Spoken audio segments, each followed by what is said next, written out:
Mariana, yung ano mo yung padulas mo sa akin. Hindi, well, seriously, syempre, lahat kami nalungkot.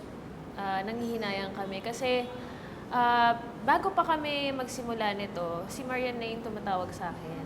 Meron tayong gagawin, mga December to. Sabi niya, meron tayong gagawin, exciting. Ibang-iba to from sa mga projects natin before.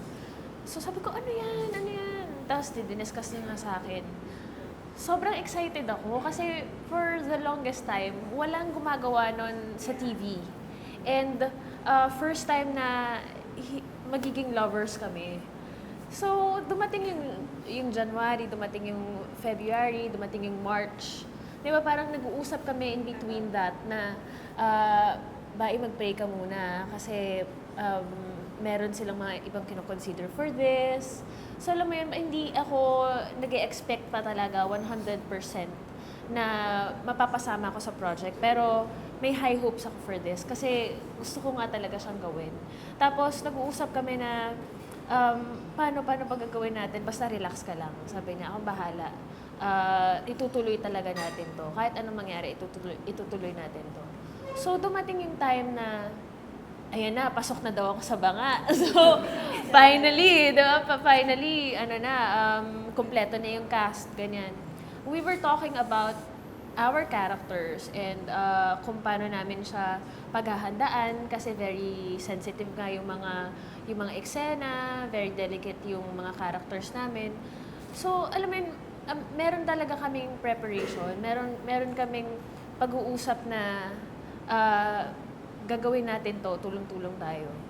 So, alam mo yun, after ng lahat ng mga eksena na nagawa namin, parang in a way, sayang. I was expecting na nagagamitin pa rin yung mga scenes, pero they decided na wag na lang, na start talaga from scratch, which I think better din. Para, alam mo yun, parang mawala yung mga previous namin, preconceived notions namin about it. So parang fresh start talaga. And ayun, syempre we have to consider yung safety, 'di ba? Sabi ko nga sa kanya nung nag-text ako, gusto ko lang magpasalamat sa iyo for considering me dito sa show na to. Malaki yung pasasalamat ko sa kanya na pinaglaban niya ako for this. And sabi ko sa kanya, kahit anong mangyari, itutuloy namin to at nandito rin kami. I mean, itutuloy namin to para sa kanya. Akala ko off. And alam mo itong si David. Ganda ng kwento. Naiiyak na ako eh. Hindi ko na talaga nag-gets.